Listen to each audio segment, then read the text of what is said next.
In Europe, we see almost them, looking at us and shrugging because they've had to almost be left on their own to deal with the coronavirus, with Brexit, which nobody really is talking about, but it's happening. And they've kind of moved on. And so, are we going to get kind of left behind, no matter who is in charge? It's hard to leave behind the biggest economy and the most powerful nation in the world.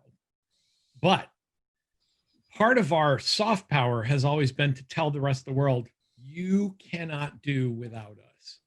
You would miss us if we are gone. And the world's gotten a look at what it's like to have the United States AWOL, to have the United States basically vanish from the world stage. And, as you say, it's almost like, okay, it wasn't, we lived with it, we can get by. But I'm not sure that that anybody wanted to see if we could do that for 8 years rather than 4. I do think there's a difference between one presidential term. And let me inject some historical, although I'm a political scientist, I'm an amateur historian of the Cold War, as Nick knows. I don't have those same history chops, but I wrote a book on the Cold War some years ago.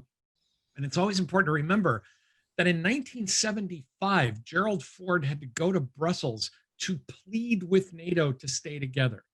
He literally gives a speech in Brussels that says, America still cares. America's still here. We still matter. Hey, guys. And, you had a prime minister of Great Britain at the time, James Callaghan, who said, my job is to help manage British decline. I started college in the fall of 1979, where it was routine to tell young students. I ended up majoring in Russian studies and stuff like that. It was routine. I took a comparative economics course. Our economy and the Soviet economy will converge. The Soviet model works. The American model doesn't work. America's, Nick, I'm almost going to start doing the speech from Red Dawn. Your forefathers have been betrayed. But it's important to remember how strong the narrative of American decline was 45 years ago this month, and that we went from. Remember that in 1975, and I feel the need to, especially for younger listeners, I really feel the need to point this out. As America went into the 1976 presidential election, we had a president and a vice president who had been elected by nobody.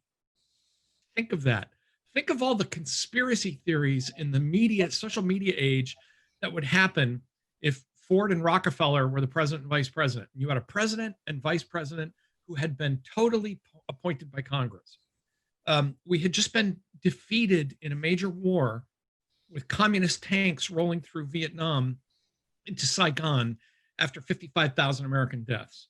The Soviets were publishing crowing articles about the correlation of forces turning in the Soviet favor, and that America was through, that America was done. It's really hard to remember that by 1985, within 9 years, Ronald Reagan won 49 states. NATO had a complete nuclear rearmament. Defense budgets were through the roof. Instead of Callahan and Carter and Schmidt, you had Thatcher and Reagan and Mulroney. We have a tendency to believe that the current moment is all moments. And I think on this, yes, we've proven to the world that we are not indispensable, that Madeleine Albright is wrong. We are not the indispensable, nation, and that things can happen without us. On the other hand, I think that's also shaken some people, and that they want to see us come back. Now, I don't think we could sustain 8 years of that. I think the period from 1970, let's say 1973, from the oil crisis to the end of the Carter administration, was a low point in American power. That could not have gone on for another 4 or 5 years. And I don't think this situation could have gone on for another 4 or 5 years without some kind of a major conflict or a major collapse of American power. But I think we've weathered worse than this. We have actually come back from worse than this with our own allies, against our own opponents.